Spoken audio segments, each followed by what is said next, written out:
umasa ng saktan. Para sa lahat ng iniwan ng wala man lang paraan. Charot lang, kaya pahinata rin ng sahod. Ang totoo, hindi ko talaga alam kung paano o saan umpisahan. Alam kong marami na kayo narinig at marami na nalalaman. Kaya kung bagong bagay ang pwede kong maibahagi man lang. Matagal ko rin pinag-isipan. Enero kasi sa isnong aking simulan. Alam kong kailangan ko itong paghandaan. Kailangan pag-aaral ng panahon at pagbubuso ng kaalaman. Hanggang sa wala pa rin talaga akong maisip at hindi ko na malaman ng biglang isang kataga pumasok at naglaro sa aking isipan. Ang pag-ibig sa mata ng isang kabataan. At ang tanong ko naman, Lord, tapos, may edad na nga pero nung laman, nag-iisip ako kung anong kwento at kailang buhay ako hugot ng paksang pag-uusapan hanggang sa kabataan din nga pala ako at sa buhay marami na rin pinagdaanan.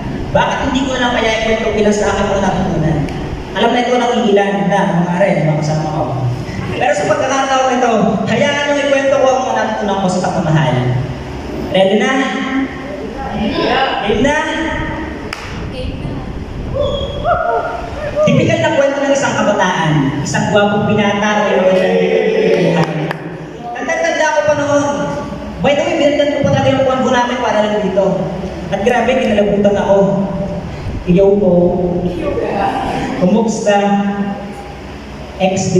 Hindi pa kasi dati uso ang emoji. Anyways, yun nga. Hindi may crush ako. Okay na ko lang rin, no?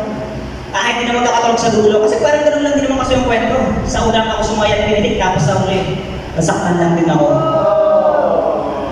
Ito ang kwento ko. Grade 7 pa lang talagang sobra ko na siyang gusto. Hindi ko masabi at maamin kasi since birth torpe ako. Lumipas ang mga taon at hindi ako naka-check ko hanggang sa nakuha ko ng number niya. Sa FB naka-check ko na rin siya. Hindi ko may paliwanag ng sayad na darama dahil medyo komportable na. Naamin kong alam mo bang crush kita. Matagal na. Tila ang oras ay tumigil ng bahagya. Tila naririnig ko ito ng parang isang bahag dahil sa kaba kung anong maging reply niya at ang cellphone ay tumulog na. Tininin. Wala, dyan naman may nag-ring ang ganaya eh. Sir, at pagbukas ko ang sabi niya, crush din naman kita. Dati. Pamihirap, may kasunod pala. Pero palagi pa rin kayo magkausap at tuminsan kayo naabot pa ng umaga. Pero kumusta, ingat, kumain ka na ba? Hanggang sa nalaman ko, MU pala kaming dalawa. Hindi ko nga namang miling ng MU na yan, tinanong mo pa sa kanya. At hindi ko rin namalayan na wala na lamang din basta. Wala nang kumusta, ingat at kumain ka na ba?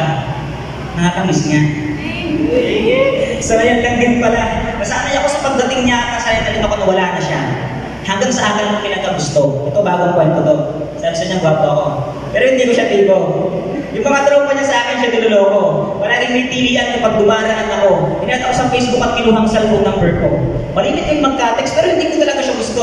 Hanggang sa mas nakalala ko siya at aking kapagkanto. Maganda naman siya. Babae. Masipag. Madalino. At hindi ko naman malaya na sa bintag ay nahuhulog na pala ako. Hanggang sa text ay bumami na rin ako. Hi. Hello. Marunong ka bang sumalaw? Oo, baseball player din kasi ako. Wala akong may reply kaya akala ko sasabit ang plano hanggang sa nagtanong siya. Bakit pala natanong mo? Ano kasi? Siyempre, pabitin tayo. Sabi niya, ano? Ano kasi? Nahuhulog na kasi ako sa'yo. Sana saluhin mo. Home run yun mga bro. At hindi ko na maalala kung saan nangyari. Basta ang tanda ko, hindi na ulit yung namin na pag-usapan yung sunod ng isang linggo. Hanggang sa December 25, Pasko. Tinanong niya ako, gusto mo ba talagang maging tayo? At nandaki ang mga mata ko, ang ganda ng regalo to. At agad-agad na reply ako, aba, oo. At ayun, naging kaming dalawa. As of the first and last girlfriend ko siya. Pero dahil nga torpe ako, hindi ako lumalapit sa kanya. Ako ang pinupuntahan niya. Kaya palagi siyang inaasar ng mga kaibigan niya. Ganyan ba, magjowa? Aminado hindi talaga ako handa. Wala rin bumay sa akin at nagpalahan ng tama. At February 14, naalala ko pa. JS Pro na. Pero bago yun, nabili muna ako ng teddy bear na maliit lang kasi wala naman akong pera. Mga plastic na bulak-bulak na 3 pesos ang isa. At puro na check ko yung pang-borma. Hindi for the go na. Ang daming magaganda. Pero syempre, pinakamaganda pa rin siya. Nag-upisang magsayawan na magkakapareha, pero hindi ko alam bakit parang hindi ko kaya. At tatayo na sana ako na may pagod na ng kamay niya. Naging second dance niya lang ako, tapos first dance ko siya. Pero bumawi ako, syempre. Israel ko rin yung iba pang magaganda. At hindi nagtagal. 4 na buwan din naman ang itinagal, nagpa siya sa pansamantala muna maghiwalay. Dahil sasaktan siya, hindi ko siya kayang lapitan at chat lang daw ako madaldal. Ay, sa kuwasa, torpe na, at wala na rin ang nagawa. Natapos ng ganun na lang, nasaktan din ako ng bahagya. At ngayon, ipamilya na sila. Hindi ko alam kung tanda pa nila ako. At marami pa sana akong kwento. Kwento ng mga kasawian ko. Kwento ng pagsisisi at panghihinayang ng todo. Na kung may bumabay lang sana at kumakay na katulad nito. Pero umpisa pa lang yan lang ito. At ito ang mga natutunan ko. Noong naging Kristiyano lang ako, tsaka ako ito napagganto. Bago ang lahat, wala akong intensyon saktan ka. Hindi ko rin gustong patamaan ka. Mas lalo hindi ko ginawaan ko lang ito para sa isa. Ginawa kong simple at literal lang at tula. Hindi na ako ng pakamakata at gumamit ng mga talinhaga. Para ito sa ating lahat bilang saway at palaala. Tsaka hindi ko naman siguro kung ganun ka-espesyal para gawan ka ng tula.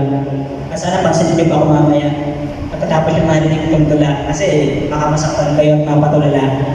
Una, sa emosyon ay huwag magpadala. Maraming kabataan ngayon ang kulang sa atensyon at ito ang malala. Kapag may nakapansin lang at nagparamdam ng konting pagpapahalaga dahil sobrang kapusukan at karupukan ay bumibigay na.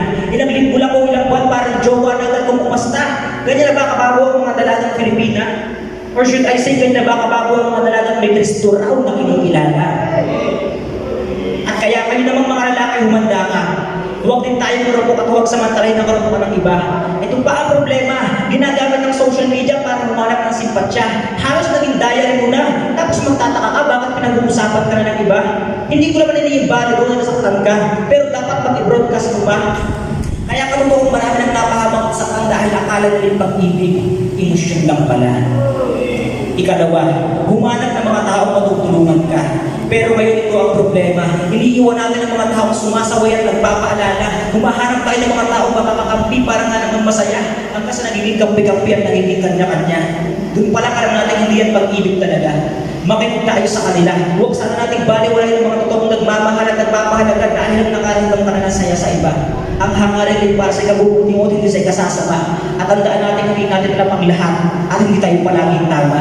Kaya kailangan natin ang isa't isa.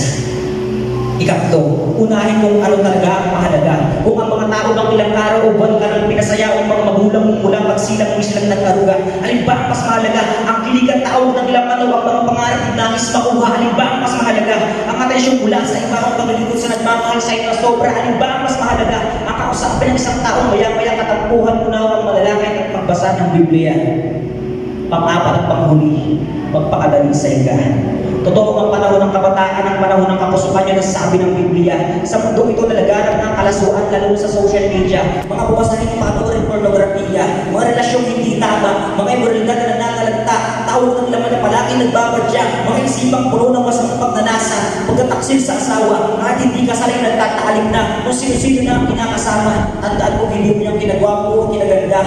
Mga lalaking kapwa lalaki ang hanap nila, mga babae kapwa babae rin ang kinakasama, mga palihim na pag-uusap at pagkikita, mga kabataan gano'n lang katalibigay ang pagkaberti nila, pinagpapalit ang puri para sa papuri ng iba, mga gaway at rumal-dumal sa paningin niya, ay isang saway at isang babala. Huwag natin gawin kung ginagawa mo, ay itigil mo na. Alam kong may pananaw tayong iba't iba, motivation lang naman daw at naghintay ng isang isa. Alam niyo, may narin ako ganyan naman. Kayo may anak na, himuray na narin yung iba kasamahan din natin sumisimba. Bulag ka, at least ngayon alam mo na.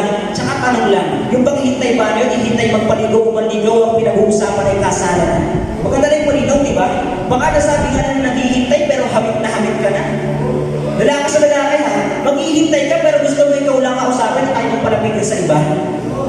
Maghihintay ka pero gusto mo palagi kausap at kasama. Maghihintay ka pero gusto mo lagi kausap at kasama. Maghihintay ka pero ngayon palang sakal na sakal mo na. Hindi ba sobrang nakata ang kapal ng mukha? At ikaw babae, bayad ka? O baka naman ito yung parang linta o yung hindi na makawala. At ito pa ang malala, yung iba naman patakong nagkikita, patakong may ginagawa na palang iba. At sana Sana mas makita natin kung ano ba talaga ang mahalaga. Tandaan mong maling pag-ibig kung matatagpuan mo kapag lumayo ka sa kanya, at maling pag-ibig niya ka sa kanya ay ilalayo ka. Mas unahin hanapin ang kalooban niya, at lahat ng nais ng puso mo ay tiyak na ibibigay niya. At oo, maaaring hindi ka nga gumagawa ng masama, hindi ka nagtutuwa. Ang tanong, meron ka bang ginagawang tama?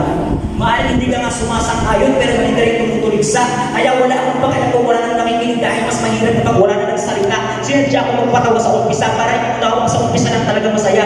At habang tumatagal ay makunuhaan mo na hindi mo kailangan ng panandali ng saya. Huwag mong hayaan, mabulag ka ng piling at ng puting atensyon ibinibigay ng iba. At sa lahat ng mga pastor at mga leader, ito ang aking paalala. Baka galit na galit tayo sa gumagawa ng masama, tayo pa lang kanilang ginagaya. Hindi natin alam na tayo ang sinusumbat nila. Bakit si ganyan? Bakit sila? Ayaw nyo pala munang magjowa, di ba? Pero bakit palagi nyo pinagsasama? May mga pasaring pa. Tayo po yung pasimuno para paglapitin sila.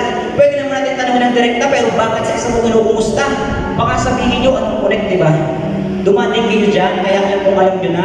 Baka puro tayo gayahin nyo si Jose na tumakbo na tinutokso siya. Puro hukot sa love story ng iba, pero sa sarili nating love story, kumusta? Baka naman sabihin nyo, ganyan talaga ang kabataan. Dati pa naman ganyan, hindi talaga minsan mapigilan. Oh, ano to, lukuhan? True love is yung pinag-uusapan, pero okay lang pala naman kung hindi makapaghintay. Sige nga, paano naging true love yan? Ang isa kong problema, kapag hindi masupil, tinatanggap na lang. Nasaan ang paninindigan? Kinukonsinti natin, tapos magtatanong tayo kung saan tayo nagkulang. Maaaring hindi ka nagkulang, nasobrahan ka lang, nasobrahan ka sa pag-aakalang bago pa lang naman, bata pa siya, maayos pa yan. Ang pagkukulang natin, nasobrahan tayo, yun ang katotohanan. Kaya mga kabago kabataan, huwag sana tayong patulad sa mga nakatatandang palaging sinasabi ng kabataan ang pag-asa ng bayan, pero wala rin nagawang maganda ng panahon ng kanilang kabataan. Mga kabago kabataan, ito isang panawagan, at tukso hindi ka nalayuan, ikaw ang gumawa ng paraan kung alam mong hindi ka mahanda, huwag mo munang subukan dahil ang pagpasok sa isang relasyon ay hindi katulad ng isang pagkain na maaari mong tanggihan kapag hindi mo nagustuhan. Mga kapwa kabataan, pangarap mo na ang pagtuunan, pangarap ang magtagumpay at makatulong sa magulang. Mabili ang gustong pilihin at puntahan ang gustong puntahan. At ito ang inyong tandaan, kapag hinayaan mong pagharian ka ng laman ang libong kayong pinagbigyan, isasarado nito ang iyong isipan. Hindi mo na maiisip ang mga magulang mo na nagpagal. Hindi mo na maiisip ang mga pangarap yung inaasam. Hindi mo na maiisip kung anong maaari na hinatnan. Magigising ka na lang na puno ng panghihinayang. Bakit ito ginawa ang mga bagay na yan? Mga kabago kabataan, ang Panginoon muna ang ating paglingkuran. Makuha natin sapat na ang kanyang pagmamahal.